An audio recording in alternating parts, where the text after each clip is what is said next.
If you're building your ABA company and you're tired of guessing, this is for you. We built the EBCBA blueprint to give you real structure, systems, and support without the fluff.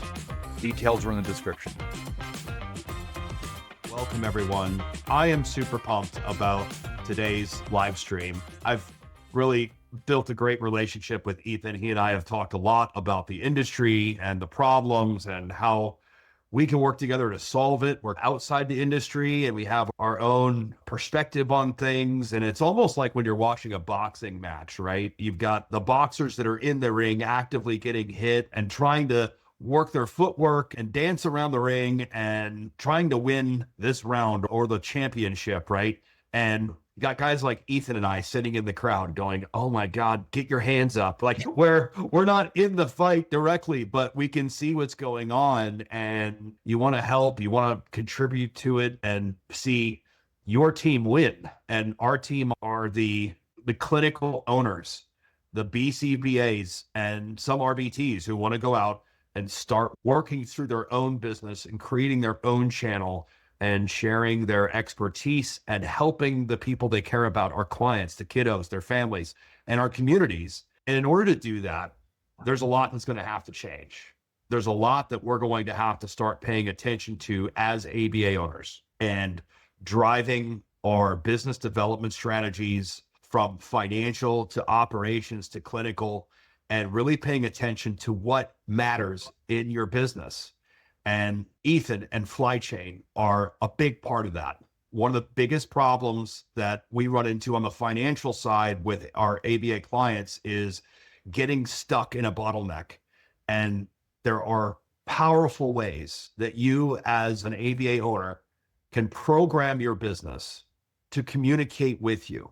I say this all the time in our foundation course, all the way through the Blueprint series, your business will tell you. And the difficult part of setting that up is programming your business with the language where it will speak to you in a way that you understand. And when we're putting together our business systems and we're developing our structure and all of our systems and processes, those KPIs at the end are really what speak to us. And the cadences that are programmed in are how often we're looking at those KPIs and analyzing them and reviewing them. And you build your system as the business owner. You build your business. That is what you're doing. You're dividing and conquering and developing out these systems as best you can. And that's what the Blueprint series is all about. And that's the Odyssey is all about.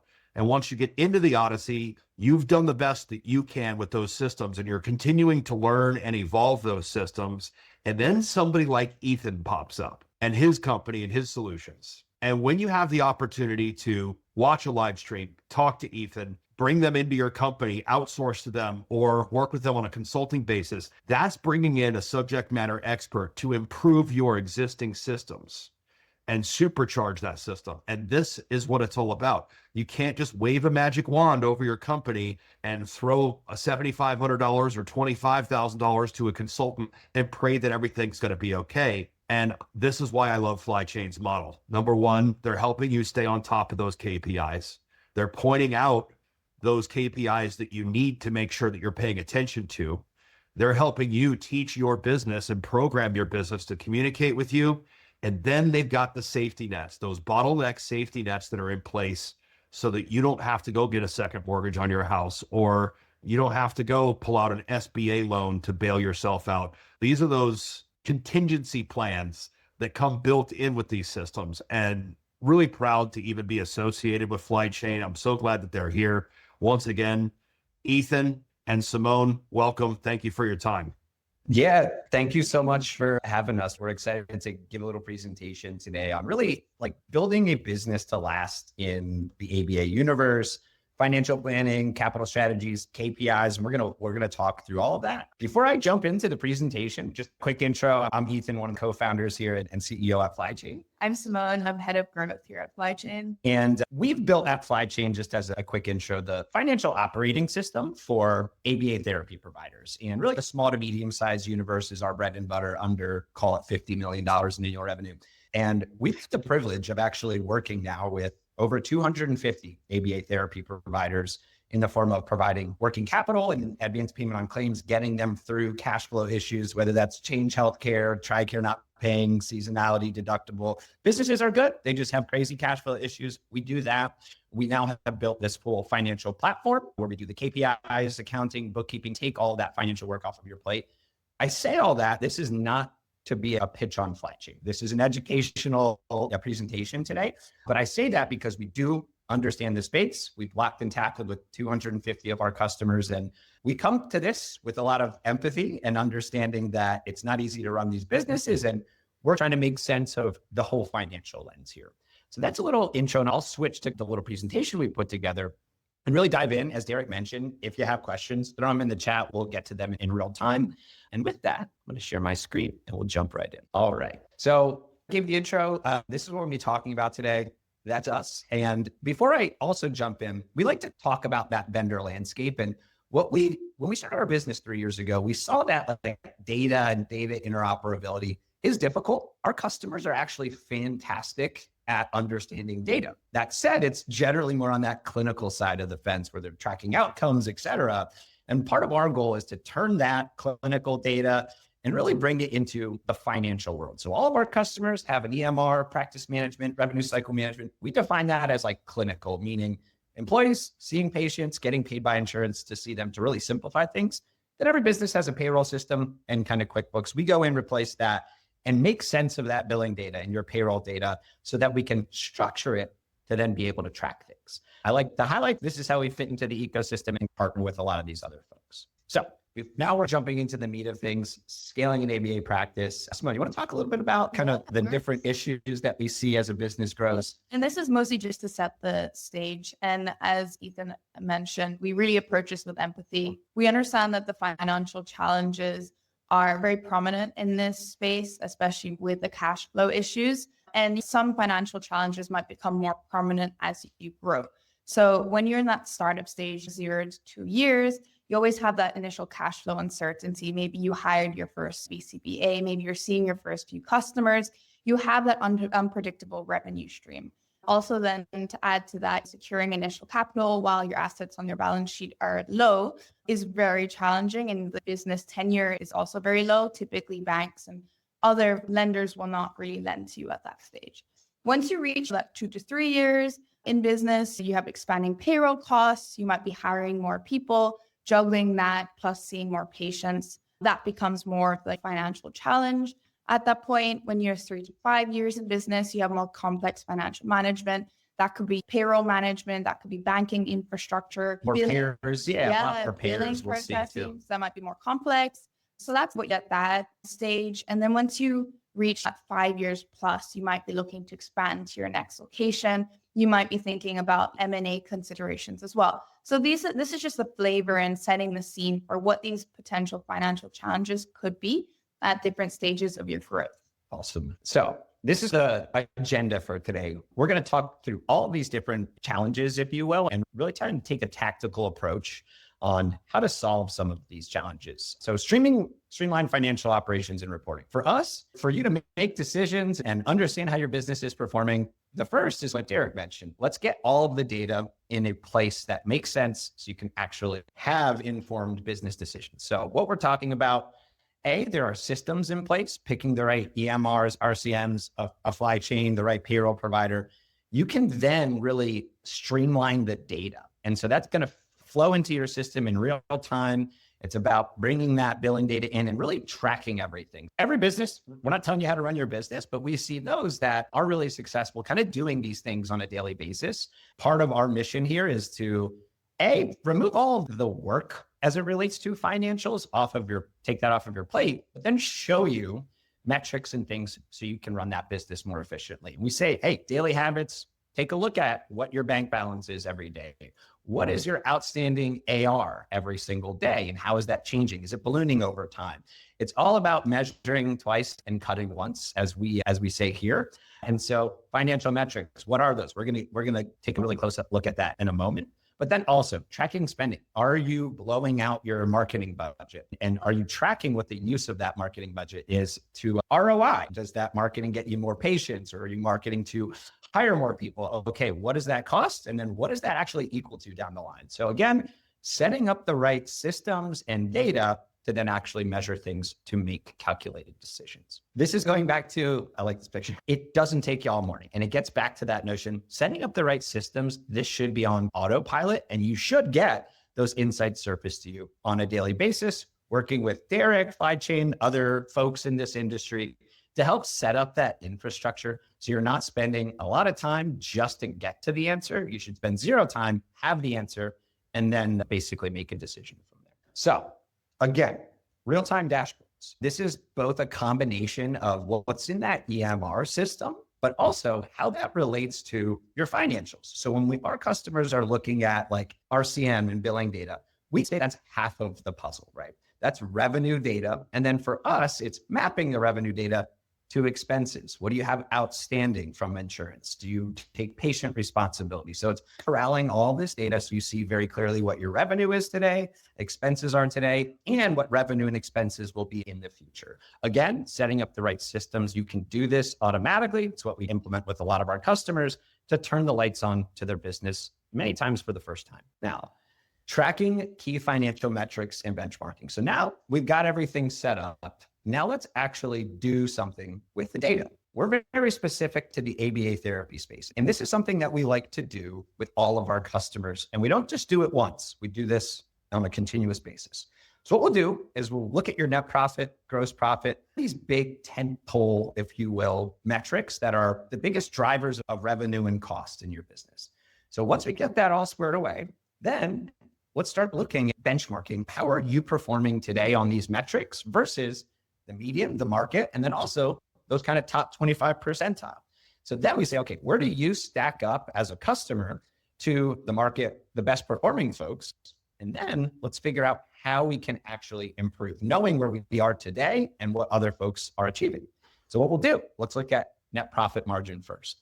If it's over 15%, you don't have to do anything. Like keep doing what you're doing. You're in a great place. But as you see that margin going down, that gives us then the ability to go a little bit more granularly. So let's just say if your net profit margin, situation one, we also look at gross profit margin. If the net profit margin is on target, but gross profit margin is low, it's probably some version of a cost of goods sold. So let's then take a closer look at that. If net profit margin is low and gross profit margin is on target, perhaps it's an operating expense. So then we do a little bit of a decision tree. If in this case, your payroll costs are over 50% of that spend, perhaps you have low utilization. Derek, we were talking about that, or maybe you're overpaying your staff. So let's do a payroll benchmark. What are you compensating your RBTs, BCBAs, clinical director versus the market you're in? Maybe there's room for improvement there. If it's a cost issue, meaning less than 50%, your clinical wage, perhaps then it's an operational administrative payroll. If it's over 19%, maybe let's do that benchmark again. Are you overpaying? Other key expenses, maybe those actually work pretty in line with the market. Are you overpaying for rent and your technology and your telecom bills or health benefits? Again, it's just peeling this onion for us. And we do this for our customers, and we'll make this available to anybody so that they can diagnose what's going on. If some of this stuff doesn't make sense to you, again, that's why we're here. Like our customers are generally all clinicians. They know clinical data really well. And it's our job to turn some of that clinical data, billing data, and make sense of it from a financial perspective. Forecasting and planning for growth. Derek kind of nailed this in the intro. Measure twice, cut once. So we say the first thing, and we broke this down into 3 steps. The first is just know exactly what you're doing today. We'll often talk with customers that want to grow and have awesome growth plans. We believe they'll be able to achieve them, but we're looking and they don't have money in their bank account right now. And it's okay, know your cash position, get like the state of affairs in order before you even think about growth. Track those KPIs, monitor those receivables. Do you know how much is outstanding? Once you have a firm foundation, then we can start thinking about step 2. Because now you have all your data. Let's then start doing some analysis. Before you wanted to hire someone, as an example, do you have money in your bank account? Do you know when that person's going to get on board and start seeing patients? That revenue will be generated, but likely not realized for a couple of weeks. So you'll have an increase in your payroll cycle. can you make it through that? What is the break even from that person where you're paying their payroll before generating revenue? What's the break even? It might be a couple months. Okay, you have the money to get you through that growth. If not, set up a line of credit. We do that with our customers. The whole goal is you have outstanding receivables, bring that forward, hire someone, grow prudently. And again, it's measuring twice, cutting once. And for our customers, we really like to educate them on what to look at and analyze before they make a decision. And all decisions, whether they seem financial or not, are financial decisions. And having an understanding of what's going on today, where you want to get there, where you want to go and how to get there. And then the last thing is, we mentioned, this is like a muscle that you need to train. One thing for certain is ABA businesses, there's a lot of change. And I'd also mention from our lens, like a million things can go wrong. And for us, it's not something you want to do once a quarter, right? Or once a year and kind of analyze this. It's a daily, weekly, monthly process to constantly understand how we're doing, course correct or improve, right? So it all starts setting up the systems, planning for decisions, and then tracking those decisions. And are they in line with that forecast? Again, it's just best business practices. We have the data now, so you don't need to make decisions flying blind. We see that a fair amount of times where a decision was made, we overhired, we put a jungle gym into a location, not realizing that it's going to really increase our expenses and we don't have the money for it. So again, best offense is a good defense. So understanding your capital options. We've talked a lot so far today about metrics and effectively like the KPIs, the things that are making your business tick. There's this whole notion of if you don't have the money, if there is a cash flow issue, which inevitably will occur, we want our customers, folks in this space, to understand what those options are and to be transparent. Like the options aren't really great for ABA therapy business owners as it relates to getting financing. So ABA therapy providers in those early stages of the business, there's very limited options. We provide working capital once you've been in business for a year. We're probably some of the earliest folks to lend in an nascent business. But in those early days, like what is your initial cash position and that initial investment in the business? Because it can get depleted pretty quickly. And having that buffer is really important, especially when you might not have other options for growth or for rainy day. The other thing, and maybe just to take one step back, why banks don't really lend to this space is our customers generally, they're on the smaller side. They're not $100 million revenue businesses. So already banks don't like dealing with small businesses, but lack of assets on your balance sheet. ABA therapy is such a people business. Your payroll is your big expense. You don't own real estate or an x-ray machine where a bank can collateralize it.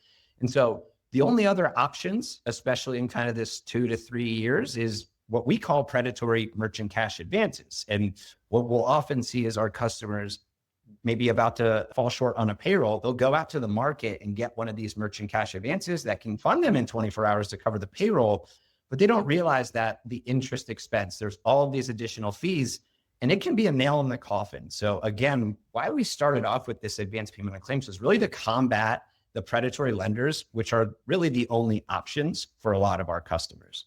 The cool thing though, after 2 years, there are other things that open to you. So the small business administration, which we had talked about earlier, we love getting our customers SBA loans, generally speaking, for growth. So if they're looking to open another location, it might take a little time to get that staffed up and generating kind of peak revenue. An SBA loan that you pay back over 5 years or 10 years gives you plenty of time with that money to invest, get that up and running, starting generating revenue. So the long and short is there are capital options for our customers. It's just that there's a lot of pitfalls. There's a lot of potholes rather that you can step into and sometimes not be able to step out of. So this is a bit of an education. If anyone is interested on this capital side, this is where we started our business here, and we love strategizing around capital, talking about the options. So just making that very much available to anyone. You don't need to use the platform. We want to just help you think through your capital strategy, because there are a lot of missteps that you can take along this journey. If you've ever asked any of these questions, like for us, it's important to ask these questions, right? So maybe you don't have a line of credit or you haven't attempted to access capital before. Clear financials give you the best opportunity because that entity that will lend to you needs to look at your financials to determine, can you qualify and how much can be lent and at what rate? Also, I really like to highlight the 3 payrolls. It's speaking from our ivory tower, right? Must be nice to have 3 payrolls. That's not always possible, but what we will say is sacrificing near-term growth to build that little cash balance makes you so much more well-positioned for growth down the line, because you're not constantly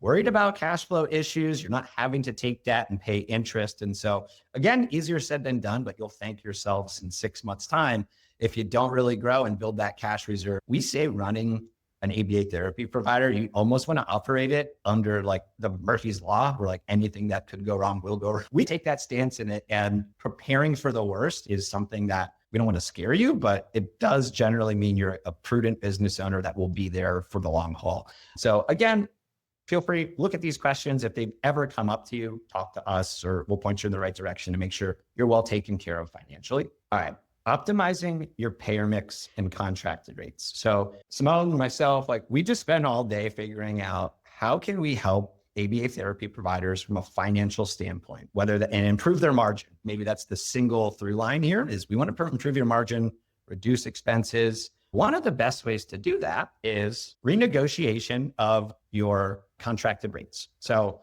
in 2022, there was a Transparency Act that was passed that requires commercial payers, so your Blue Crosses, your Aetnas, what have you, to publish their contracted rates every quarter generally. It's Transparency Act because this is what the data looks like when you go to Blue Cross in Michigan and try and download the file. And so what we've had to do here is build some technology to get these data sets, turn it into actionable data for our customers. And just to be clear, the exercise that we do here is this contracted rate. So what we do is we're going to look up your EIN. Then what we're going to do is we're going to get all of those codes that you're submitting to all of your payers and determine your contracted rate. Then what we do is we take a step back and look at your geographic area, the surrounding zip codes within your state. And then we see what codes they're submitting to the payers. Same codes, same payers. Now we benchmark. And the real kind of magic here is small to medium-sized businesses have a difficult time renegotiating rates because payers don't give you the time of day. You're small in the grand scheme of things. They tell you to pound sand. However, when you go to that renegotiation table and you can provide data that unequivocally shows you're in the bottom 10% or bottom quartile of reimbursement rates for that payer in that region, we see that moving the needle because you have bargaining power. So again, what we're trying to do here is level the playing field, help our customers, arm them with all of the data to help them become more profitable, remain independent, et cetera. The other side of this coin is maybe you're thinking about credentialing with payers or want to expand to a new geographic area. Let's look at the care that you're going to be delivering and then figure out who has the kind of highest out of the box rate among that new payer universe. Okay, let's start working with the folks that, will give us the highest sort of margin profile as we go into a new industry, region, what have you. Again, there's a lot of power here and they purposefully obfuscate this for our customers and that didn't sit right with us. So we built the ability to liberate this data and give this to our customers. Again, no better way to improve your margin from our purview than all of your costs are the same. You're just getting paid more for the work that you're doing. Okay, so avoid common costly mistakes when scaling. So what you'll see here, this is almost like a round summary, if you will. So on the left side here, this is some of the things that Flychain really sees and can provide tactical ways to improve your margin. So excessive administrative overhead, that's one that we're able to flag pretty regularly. And that's that notion of that net profit KPI analysis that leads us to, you've got a lot of money. Maybe you have multiple office administrators that are wearing 10 different hats. Can we implement a Flychain or a billing system that has that person wear 5 hats? And now those 5 hats are maybe tracking down claims that are going to have a nice ROI for your business. Again, this notion of trying to get the biggest bang for your buck for everyone within your organization, clinical as well as non-clinical. High employee health insurance costs. So again, we see this all the time when we start looking through our customers' data. Small businesses get ripped off when they buy health benefits, workers' comp, what have you. I'll be the first one to admit, when we started Flychain, I got us the worst health benefits you can imagine. We paid tremendous amounts of money. We then just ate our own cooking, got the exact same insurance and saved ourselves $10,000 a year. Again, there are savings out there. Just going to have to know what to look for, what to compare it against, and then how to actually execute. Telecom, again, this is a big expense savings rather for our customers. We now have over 100 platform customers. We're running their books. And what we like to do is, let's say we know your Verizon or T-Mobile bill, generally a function of the number of employees you have. If you arm them with phones and tablets to EVV and take notes, we know if you have 20 employees exactly what your Verizon bill or T-Mobile bill should be, and we'll flag that. And again, the whole notion here is small, medium-sized businesses get ripped off on a lot of the things that they have to buy. And we want to make sure that we're improving that margin, making sure you're not ripped off, and then securing better rates. On the other side here, these are things that Flychain isn't really directly involved in. Like, we don't sit above that line, but we see the detrimental effects that these kind of three things can have as a business. And we've been saying this before. These businesses are complicated, everything reliant on itself, and one little misstep can have the house of cards fall down, for lack of a better term. And so we really see staffing inefficiencies. That's just a problem in the space writ large. And just know that working with consultants and folks that can help you deal with some of these, in our world, like leaky holes in the bucket, are pretty paramount. Again, there's probably a long laundry list of things on this right side, but from our lens, we see these as being pretty important to nail down. And if you're having difficulties there, pay attention, because it can be a bit of a nail in a coffin at times. So in summary, what we wanted to get across here is all starts getting the data in a format that an ABA therapy business can read, understand, and it makes sense. And what we're talking about there is really the combination of billing data, outstanding AR, revenue broken down by all of those specific payers, patient responsibility, all of your expenses, and then how those revenues and expenses map against one another. So now you have a clear picture. From there, we're able to benchmark. It's all now in a standardized format. Let's throw that against the market averages, the best performers, and then use that KPI exercise to determine where we can improve. That's the other cool thing about ABA therapy businesses is, while they're complicated, there are only a certain number of levers to pull to really improve that profitability. And we'll be able to surface those, or you can surface those by going through this process. Building that scalable growth plan, I've said it so many times, measure twice, cut once. Never make a decision unless you run some version of numbers. If that's scary to you, there are people, Flychain, that can help you make sense of that without doing it on your own. But again, you'll thank yourselves when you do make sure that you made a decision based on financial data that makes sense, and then you track the outcome of that decision so you know if you made a good one. And if you did make a good one, you can do it again, higher. Do that same exact exercise as you grow your business, because you've proven it works. Understanding capital options, we spent some time on that. This is an obsession of ours, is really understanding what those options are, because the last thing you want is to realize you need some money and it's too late. You're not prepared for it. You might get ripped off, and again, could be a nail in the coffin. Audit your payer strategy. That is that contracted rate analysis. Understand what you're being reimbursed relative to the market that you're in, and is there upward movement from a renegotiation or credentialing with another payer to improve your business's margin in basically overnight once that is achieved. Avoid costly pitfalls. We spent a lot of time on that. There's probably a whole nother session we can do just about costly pitfalls, but we highlighted some of them. And honestly, like Derek, we always talk about these things. We should do another one just around that. But that was the presentation we wanted to put together for you today. Again, we work with a ton of customers. Our goal is to help you spend less time on this side of the fence, either doing the blocking and tackling or making sense of the data, so you can spend more time running the business, hiring. We realize that's a very difficult job. And so spend more time focusing on the quality of care, hiring the right people, seeing the right patients.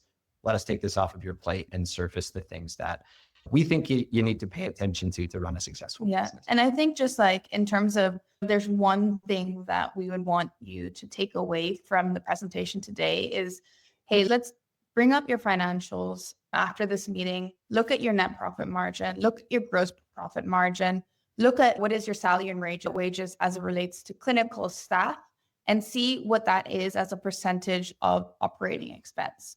Do the same thing for the admin salary and payroll.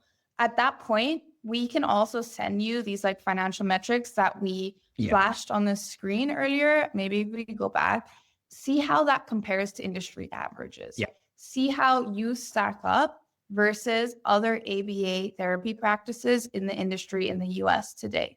At that point, you can at least know, hey, is there an area here to optimize? Yep. Is there an area here that we're actually really doing well at? Is there an area where we can improve? I think that would be like a really great action item if there was one thing that you could come away from this presentation with.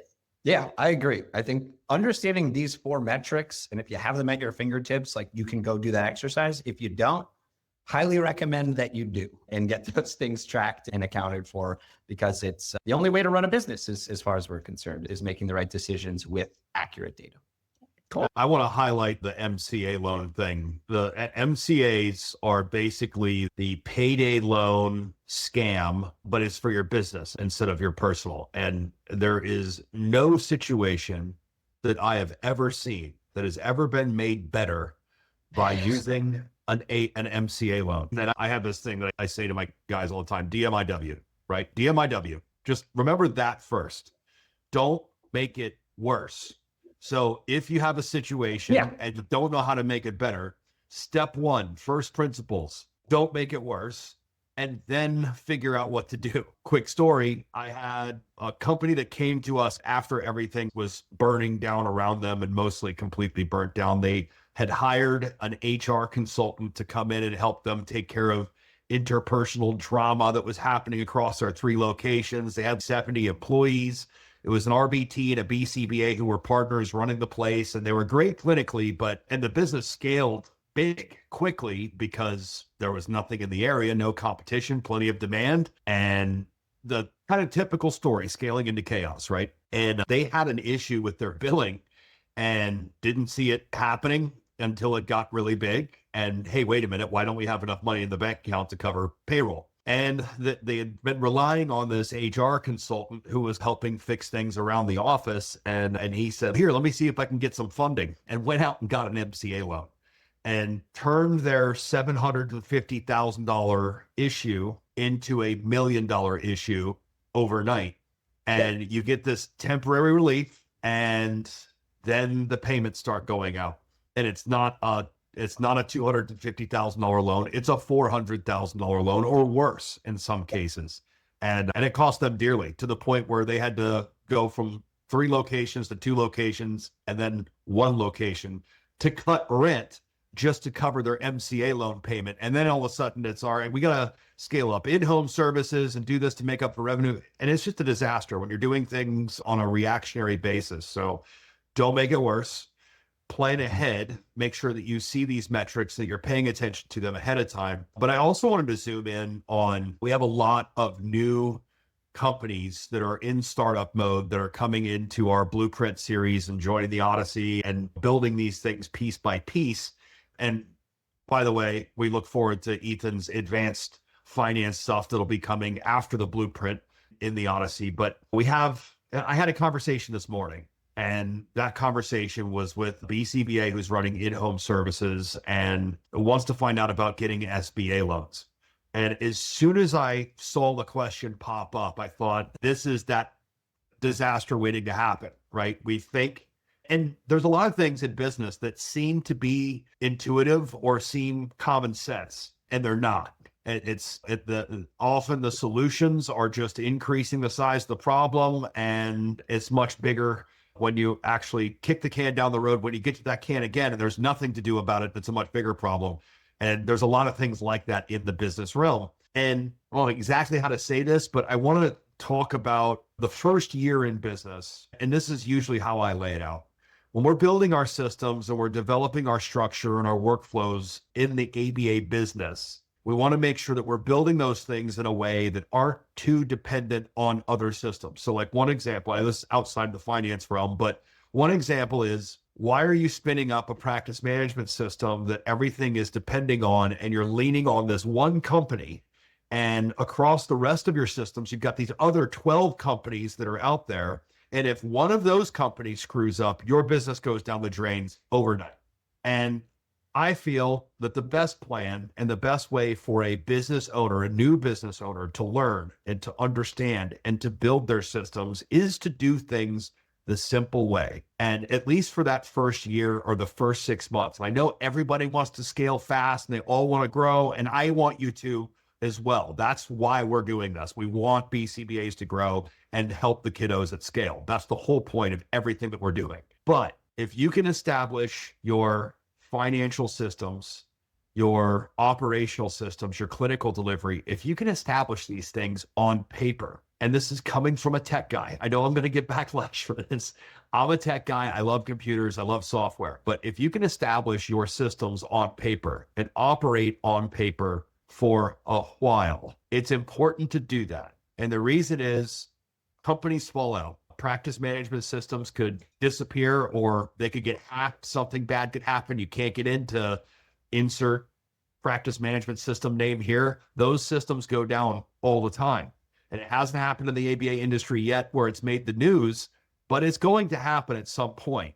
So having your systems planned on paper, operating them on paper, when you implement practice management system, that should be an augmentation to your existing workflows that don't depend on it, but really driving your business systems forward and making sure that you have that permanent contingency plan where you know we can operate on paper. So a couple things. Number one, if we have somebody who is starting off, they're operating on paper, do you recommend that they go to practice management before they start to get involved with Flychain?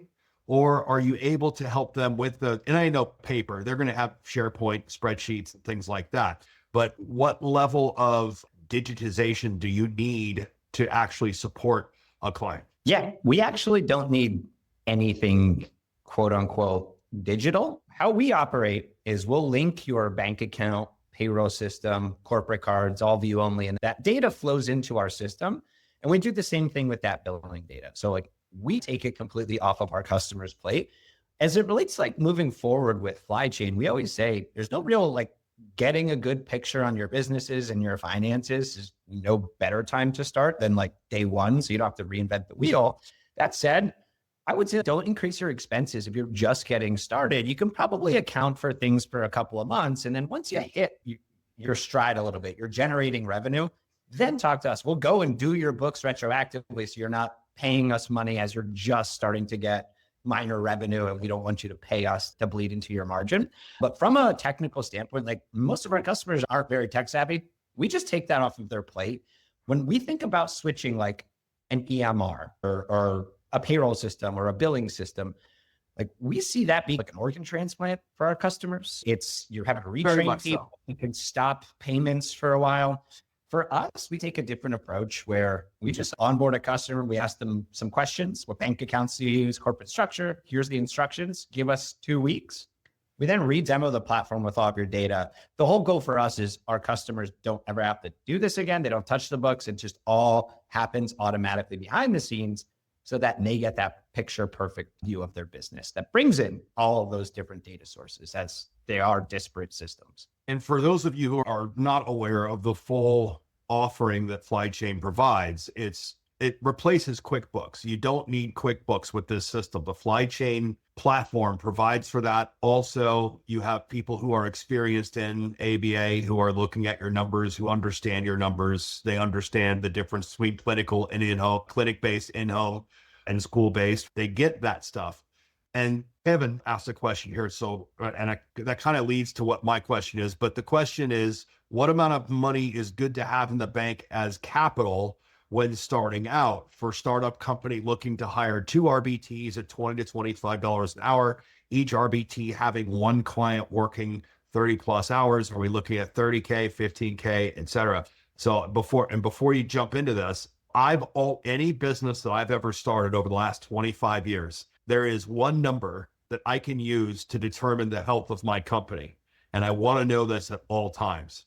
And that number is the length of time that my business can continue to operate as it is with 0 revenue, no income, with no accounts receivables being received. How long can I operate? And when COVID happened, I was able to tell my team, and I watched this happen on national global television too, with Norwegian Cruise Lines. When Norwegian Cruise Lines came out and said, we don't have to sail a ship for the next year and a half, we're good. It almost brought tears to my eyes. And because that was really the first time that I had heard a company actually speak it that way.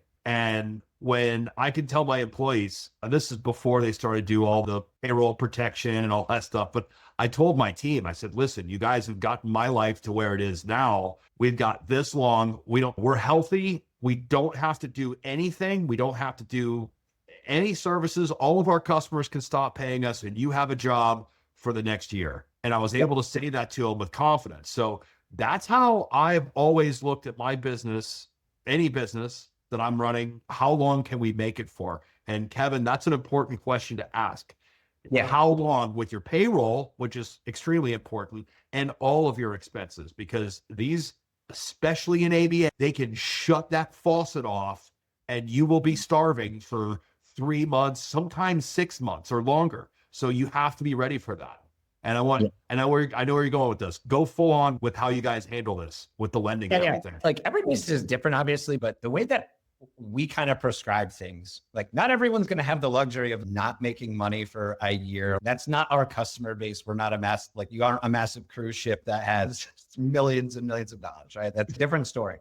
But we say, forget just starting off, running a business, 3 to 4 payrolls in your bank account. So that's generally like 6 to 8 weeks of runway, as we would call it. That's a good, really, if you can get 3 to 4, you're above average. Like you're in a really good shape for an ABA therapy. When you're starting, I would say whatever 3 to 4 payroll cycles are, double that amount. And the reason why I say that when you're starting off is you want to still have that balance, that 3 to 4 payrolls.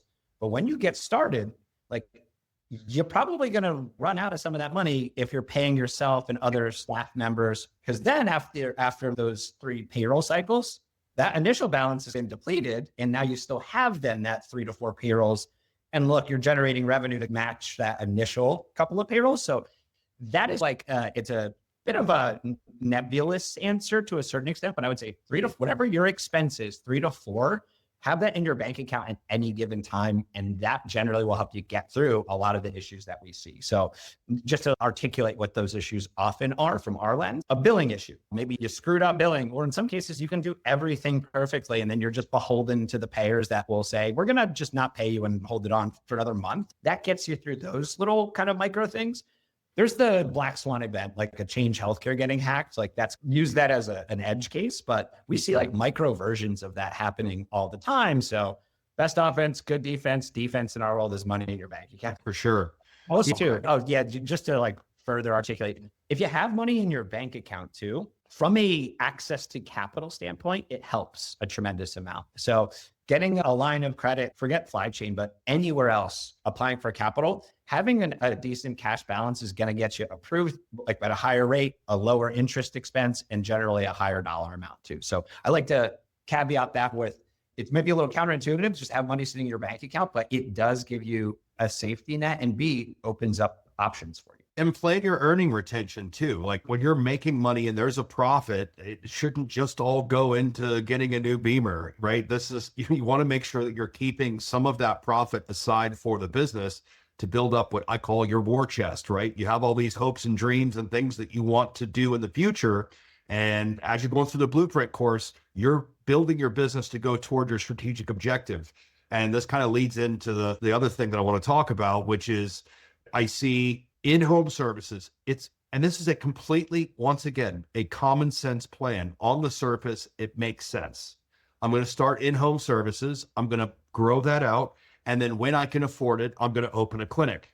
Now, when I can afford it and I'm going to open a clinic, defining those two things is extremely important, because when I'm going to open a clinic, what does that mean? Are you going to go rent a clinic and pay $2,000, $5,000, $10,000 a month in rent and be paying someone else's mortgage? How long is that going to take you to get to that point? Okay, I figure it out. It's going to take me 2 years. Most of the ABA companies that I deal with, when we sit down and we start going through their strategic objective and we start figuring out their growth plan, you're going to go to 20 RBTs out on the road doing in-home services. And you're going to open a clinic in 2 years, and you're on track for that. But usually the curveball that I will throw at them is, what if you went to 30 RBTs?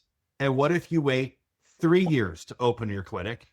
You're going to end up with the same money coming in year 3, and you will be positioned to purchase real estate and pay your own mortgage instead of renting something. So when I see people that are looking at their funding and their financing up front, the payroll and the operational coverage is extremely important, but your retained earnings going into your bank account, building up that war chest, scaling your in-home services. Your in-home services should not just be the path so that you can go rent a property. Your in-home services should be built as a part of your business. Your clinic is going to be a totally separate line of business, and plan your in-home services at scale, build those out, and do it for real. Don't just do it to open a clinic. That almost never ends. There's people that do it in a profitable way. And I was looking at your numbers, the gross profit. I have a lady that I was just talking to who is running 25 to 30% net profit in-home services, low overhead. She's got no office space. But she's got a great team. And she is looking for somebody to take over the business. She's not trying to sell it. She just wants to get rid of it because she hates her life. This is one of those situations where things are not planned out, things are not structured properly. You can make money at this, even if you're not doing a great job at it, but it's a dangerous situation to be in if you haven't planned all this stuff through and you're not paying attention to all these numbers and your operations and your clinical and all those systems that you need to keep an eye on. But yeah, where do you see people properly using that capital when they do have an opportunity and they're doing $2 or $3 million a year in revenue and they have an opportunity to pull out $1 million loan? Where is a good place for them to put that money that's not just paying somebody else's mortgage? Yeah. And this is maybe ending on an optimistic note here, because I feel like some of this stuff, whenever we talk about finance, it's like Murphy's Law, it's all going to go wrong, like best offense, good defense, like almost the fire and brimstone, so to speak. That's very accurate. And I do want to emphasize that, like, best offense, good defense, cash balance is great. The other cool thing though, and what we see our customers oftentimes doing, especially those that like have a decent cash balance or they've been set up with our resting line of credit, so they know they have access to this money. And what we'll see will be two versions. The first is, hey, I have patients on my wait list, right? Like that's very common among our customers. I want to hire one more BCBA or RBT, what have you. So we bring that money forward, or they use the cash in their bank account. They're able to hire someone. It's going to increase the payroll for a few cycles before the revenue's realized, but it's enabling them prudent growth. So you hire one more person, you bring some patients off the wait list. That's great. You have money now to cover those expenses. Revenue's going to get realized in 6 weeks, and now you grow. That's the first. The other is more of a war chest concept, and that is businesses shut down. And this is a real example where it's actually happened a few times. One was like a hospital that had an ABA like entity associated with it. They just sunsetted it and basically shut it down. One of our customers is right in that region and then said, hey, we're going to bring as many of these BCBAs and your patients over as possible. They borrowed $500,000 from us, covered that near-term payroll. The business it basically increased by 75% in the span of 3 months' time. So that's another really cool thing with setting up the right capital, having a nice cash balance. Like that is it's a weapon for you that you can go out and then go into your arsenal and use that to really take your business to the next level when opportunities arise. So it's not just the defense around cash flow issues. It's also setting yourself up for really good posture for growth in a prudent way that makes a lot of sense versus taking a ton of money and you can blow it if you're not tracking it. But yeah, I'd say like financial prudent management gives you flexibility, right? Gives you the ability to remain independent, stable, but also take advantage of growth opportunities if done correctly. And also that accountability of working with someone. I started my business now when I was 26 years old, and you're like shoot from the hip and, hey, we're making money. I'm getting a new truck. Those thoughts are invasive, right? And you have these things that you want to do. But thankfully, I have a good dad and a very prudent wife, and I put 500,000 miles on my vehicles before I'm allowed to get rid of them. But you have to pay attention to things and have some level of accountability, and having someone else involved in your finances and looking at them. You can pretend that everything's great at Thanksgiving dinner with the family. Oh, we've opened 2 locations and look at all this great stuff that's going on. You can pretend with your employees. You can pretend even with your spouse to some extent, but when there's somebody else that's looking at your finances, you have to be honest with yourself about what's really going on. My accountant still is my college calculus professor. He's known me since I was a kid, right? So you can look at me and go, yeah, hey, you're not doing as good as you think you are, son. So you can have those kind of conversations with people and say, hey, I think I'm ready to go buy this competitor out and take over their business, or I'm going to go buy a location or whatever. Sitting down with somebody who can say, it's probably not a good idea yet. Let's do some more strategy here and plan things out. So that's a huge.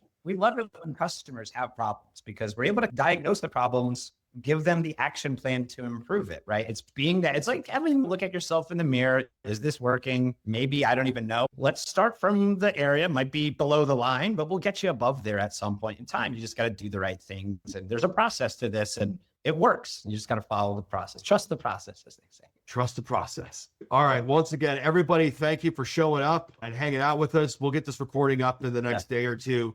Ethan, Simone, once again, we're always happy to have you here and always enjoy the talks and the expertise. So thank you once again. Yeah, thank you so much, Derek and Josh and everyone that attended, and excited to continue the conversation and build this relationship with y'all. Awesome. Everybody check out Flychain. Josh, thank you, sir. And also, if you have not started the Blueprint series of courses, the foundation course is free.